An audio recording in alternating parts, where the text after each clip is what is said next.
വൃശ്ചിക മാസത്തിലെ വെളുത്ത പക്ഷത്തിൽ വരുന്ന ഏകാദശിയാണ് ഗുരുവായൂർ ഏകാദശി. ഈ ദിനത്തിൽ സകല ദേവീ ദേവന്മാരുടെയും സാന്നിധ്യം ഗുരുവായൂർ ക്ഷേത്രത്തിൽ ഉണ്ടാകുമെന്നാണ് വിശ്വസിക്കപ്പെടുന്നത്. ഇന്നത്തെ കഥയമ്മ ഗുരുവായൂർ ഏകാദശിയുടെ മഹാത്മ്യം വിവരിക്കുന്നു. കേൾക്കാം. എല്ലാവർക്കും വിനീതമായ നമസ്കാരം. എല്ലാവരെയും ഗുരുവായൂരപ്പൻ അനുഗ്രഹിക്കട്ടെ. ഇന്ന് ഡിസംബർ 1-ാം തീയതിയാണ്. വൃശ്ചിക മാസത്തിലെ വെളുത്ത പക്ഷത്തിലെ ഏകാദശിയാണ്. ഇന്ന് സാക്ഷാൽ ഗുരുവായൂർ ഏകാദശിയാണ്. ഇന്നത്തെ ഈ അധ്യായത്തിൽ നമ്മൾ ഗുരുവായൂരപ്പൻ്റെ ഏകാദശി വിശേഷങ്ങളെക്കുറിച്ചാണ് സംസാരിക്കുന്നത്. ഏകാദശി ഗുരുവായൂർ ക്ഷേത്രത്തിൽ ഏറ്റവും പ്രസിദ്ധമായിട്ടുള്ളൊരു ഉത്സവം തന്നെയാണ്. അതിലുപരിയായിട്ട് ഏകാദശിക്കുള്ള പ്രാധാന്യം, ഏകാദശി യഥാർത്ഥത്തിലൊരു വ്രതം ആണ്. നമ്മൾ അനുഷ്ഠിക്കേണ്ട വ്രതങ്ങളിൽ ഏറ്റവും പ്രധാനപ്പെട്ട ഒന്നാണ് ഏകാദശി വ്രതം. എങ്ങനെയാണോ സാക്ഷാൽ സുബ്രഹ്മണ്യ സ്വാമിക്ക് ഷഷ്ഠിവ്രതം, അതുപോലെ വൈഷ്ണവ സമ്പ്രദായത്തിൽ വിഷ്ണുവിൻ്റെ പ്രീതിക്കായിട്ട് നടത്തുന്ന വ്രതങ്ങളിൽ ഏറ്റവും മുൻഗണനാ രീതിയിൽ മുൻപിൽ നിൽക്കുന്ന വ്രതം തന്നെയാണ് ഏകാദശി വ്രതം. ഏകാദശി എന്ന ശബ്ദം ഭഗവാൻ ഉച്ചരിച്ച സമയത്ത് തന്നെ മുഴുവൻ ദുരാത്മാക്കൾക്കും, ഒരുപാട് പ്രയാസപ്പെടുന്ന ആത്മാക്കൾക്ക് ആ സമയം തന്നെ മോക്ഷം കിട്ടി എന്നൊരു കഥയുണ്ട്. ആ കഥയിലൂടെ അനുസ്മരിക്കുന്നത് ഏകാദശി വ്രതം കൃത്യമായിട്ട് അനുഷ്ഠിക്കുന്ന ഏതൊരാൾക്കും ആ വിഷ്ണു പദത്തെ പുൽകാൻ സാധിക്കും എന്നാണ്. രുക്മാംഗതൻ്റെ കഥയുണ്ട്, അംബരീക്ഷൻ്റെ കഥയുണ്ട്. ഇതൊക്കെ തന്നെ ഏകാദശിയുടെ മാഹാത്മ്യം വിളിച്ചോതുന്ന കഥകളാണ് ശ്രീമദ് ഭാഗവതത്തിൽ പ്രതിപാദിക്കുന്നുണ്ട്. നോക്കൂ, ഏകാദശി വ്രതം തന്നെ 2 തരത്തിലാണുള്ളത്. ഒന്ന്, അംബരീക്ഷ പക്ഷം എന്ന പേരിലുള്ള ഒരു ഏകാദശി എടുക്കുന്ന രീതിയുണ്ട്. 2, രുക്മാംഗത പക്ഷം എന്ന് പറയുന്ന രണ്ടാമത്തെ ഒരു രീതിയുണ്ട്. ഗുരുവായൂർ സമ്പ്രദായത്തിൽ, കേരളത്തിൽ പൊതുവിൽ 2ാമത്തെ രീതിയായിട്ടുള്ള രുക്മാംഗത പക്ഷത്തിലാണ് ഏകാദശി എടുക്കാറുള്ളത്. ഭഗവാൻ ഗുരുവായൂരപ്പൻ്റെ പരിപൂർണമായിട്ടുള്ള സാന്നിധ്യം ഗുരുവായൂർ ക്ഷേത്രത്തിലുള്ള സമയമാണ് ഏകാദശി എന്ന് പറയാറുണ്ട്. സാക്ഷാൽ മഹാവിഷ്ണു ലക്ഷ്മി സമേതനായിട്ട് പൂർണ്ണ ചൈതന്യത്തോടു കൂടി ഭഗവാൻ സാന്നിധ്യം ചെയ്യുന്ന സമയമാണ് ഏകാദശി. എല്ലാ തരത്തിലുള്ള ദേവതകളും ഇന്നേ ദിവസം ഭഗവാനെ കാണാനായിട്ട് ഗുരുവായൂരിലേക്ക് എത്തും എന്നാണ് വിശ്വാസം. അതുകൊണ്ട് തന്നെ ഗുരുവായൂർ ഏകാദശിക്ക് വലിയ പ്രാധാന്യമാണുള്ളത്.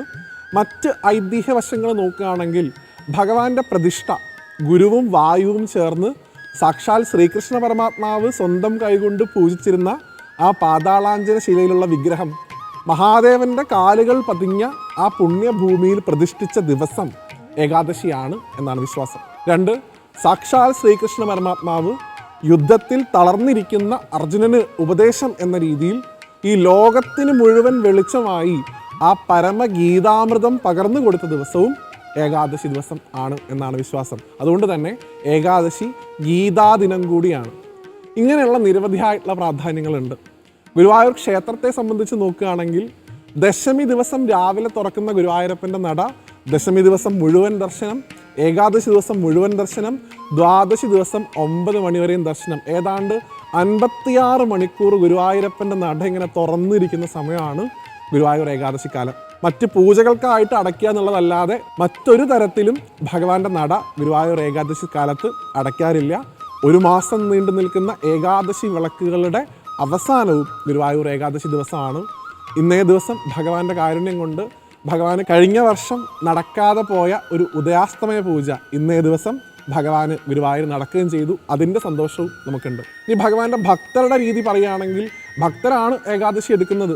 ഭഗവാനെ സാക്ഷാത്കരിക്കുക എന്നുള്ളതാണ് ലക്ഷ്യം. അങ്ങനെ ഭക്തരിൽ ഭഗവാന് മനുഷ്യൻ, മൃഗങ്ങൾ എന്നുള്ള ഭേദമൊന്നുമില്ല. ഭഗവാന്റെ ഏറ്റവും പ്രിയപ്പെട്ട സേവകനായിട്ടുണ്ടായിരുന്ന, ഗജരാജന്മാരിൽ അത്യുത്തമനായിട്ടുണ്ടായിരുന്ന സാക്ഷാൽ ഗുരുവായൂർ കേശവൻ ഭഗവാന്റെ പാതാരവിന്ദങ്ങളെ ആശ്രയിച്ചുകൊണ്ട് ഭഗവാനിൽ ലയിച്ചു ചേർന്നത് ഒരു ഏകാദശി ദിവസമാണ് എന്നാണ് വിശ്വാസം. വിശ്വാസമല്ല, അങ്ങനെയാണ് നടന്നിട്ടുള്ളത്. ഏകാദശി ദിവസമാണ് കേശവൻ്റെ ആ പ്രാണൻ ഭഗവാനിൽ ലയിക്കുന്നത്. ഇന്നും ഗുരുവായൂർ ഏകാദശിയുടെ തലേ ദിവസം, ദശമി ദിവസം കേശവനെ അനുസ്മരിക്കുന്ന ചടങ്ങ് ഗുരുവായൂർ നടക്കുന്നു. ഇങ്ങനെ എല്ലാ രീതിയിലും ഭഗവാന്റെ മുഴുവൻ പ്രൗഢി ഇങ്ങനെ കാണാൻ പറ്റുന്ന ഒരു വിശേഷപ്പെട്ട അവസരമാണ് ഗുരുവായൂർ ഏകാദശി. വ്രതമെടുക്കുന്ന നിരവധിയായിട്ടുള്ള ഭക്തർ ഒരു നോക്കെങ്കിലും ആ ഗുരുവായൂരപ്പനെ കാണാൻ വേണ്ടി കാത്തു നിൽക്കുന്ന ഈ സുദിനത്തിൽ പുറത്ത് നിരവധിയായിട്ടുള്ള വിശേഷങ്ങൾ കൂടെ നടക്കുന്നുണ്ട്. അതിലേറ്റവും പ്രധാനപ്പെട്ട ഒന്നാണ് ചെമ്പൈ സംഗീതോത്സവം. ഏകാദശിയായിട്ട് ബന്ധപ്പെട്ടാണ് ചെമ്പൈ ഭാഗവതർക്ക് ഭഗവാൻ ശബ്ദം തിരിച്ചു നൽകിയതിൻ്റെ ആ ഒരു ഓർമ്മ പുതുക്കലുമായി ബന്ധപ്പെട്ട് ചെമ്പൈ സംഗീതോത്സവവും നടക്കുന്നുണ്ട്. അപ്പോൾ ഗുരുവായൂരിനെ സംബന്ധിച്ചിടത്തോളം ഏകാദശി വളരെയധികം പ്രാധാന്യമുള്ളതാണ്. എല്ലാ മാസവും ഏകാദശി ഉണ്ടെങ്കിലും ഏറ്റവും അധികം പ്രാധാന്യം കൽപ്പിക്കുന്നത് ഈ വൃശ്ചിക മാസത്തിലെ വെളുത്ത പക്ഷത്തിലെ ഏകാദശിക്കാണ്. ഇന്നേ ദിവസം ഭഗവാന്റെ ആ ഏകാദശി നോമ്പ്, ഏകാദശി വ്രതം എടുക്കാൻ സാധിച്ച മുഴുവൻ ആളുകളെയും ഗുരുവായൂരപ്പൻ മനസ്സ് നിറഞ്ഞ് അനുഗ്രഹിക്കട്ടെ എന്ന് ഭഗവാനോട് പ്രാർത്ഥിക്കുന്നു. ആത്യന്തികമായിട്ട് നമ്മളിലുള്ള ഗുരുവായൂരപ്പനെ തിരിച്ചറിയുക എന്നുള്ളതാണ് ഏകാദശി കൊണ്ട് ഉദ്ദേശിക്കുന്നത്. ഉപവാസം എന്നാണ് പറയുക. ഉപവാസം എന്ന ശബ്ദത്തിനർത്ഥം അടുത്തിരിക്കുക എന്നുള്ളതാണ്. കേവലം ഭക്ഷണ ക്രമീകരണം മാത്രമല്ല ഏകാദശി വ്രതത്തിൻ്റെ മാഹാത്മ്യം. അന്നേ ദിവസം പരമാവധി സമയം നമ്മുടെ മനസ്സിലും ശരീരത്തിലും വാക്കിലും ഭഗവാൻ മാത്രമേ ഉണ്ടാവാൻ പാടുള്ളൂ, ഭഗവാന്റെ നാമങ്ങൾ മാത്രമേ ഉണ്ടാവാൻ പാടുള്ളൂ. അതുകൊണ്ട് ആർക്കെങ്കിലും ഇപ്പോഴും വൈകിട്ടില്ല, ഇപ്പോഴും ഒരു തരത്തിലുള്ള സമയവും പോയിട്ടില്ല എന്ന് മനസ്സിലാക്കിക്കൊണ്ട് ആർക്കെങ്കിലും ഏകാദശി വ്രതം എടുക്കാൻ സാധിച്ചിട്ടില്ലെങ്കിൽ പോലും ഈ നിമിഷം മനസ്സുകൊണ്ട് ഭഗവാനെ അത്രയധികം മനസ്സിൽ സങ്കല്പിച്ചുകൊണ്ട് കഴിയാവുന്ന അത്ര സമയം ഭഗവാന്റെ നാമം നാരായണ നാരായണ എന്നുള്ള നാമം ചൊല്ലിക്കൊണ്ട് ഈ ഏകാദശി വ്രതത്തിൻ്റെ പുണ്യത്തിൻ്റെ ഒരു ഭാഗം അനുഭവിക്കാൻ നിങ്ങൾക്കും തീർച്ചയായിട്ടും സാധിക്കും. ഗുരുവായൂരപ്പൻ്റെ അനുഗ്രഹം എല്ലാവർക്കും എല്ലാ കാലത്തും ഉണ്ടാവട്ടെ. ഭഗവാൻ വാതാലയേശനാണ്, സൽപുത്രദായകനാണ്, എല്ലാ തരത്തിലുള്ള ഐശ്വര്യങ്ങളും തരുന്ന കൽപ്പവൃക്ഷമാണ്.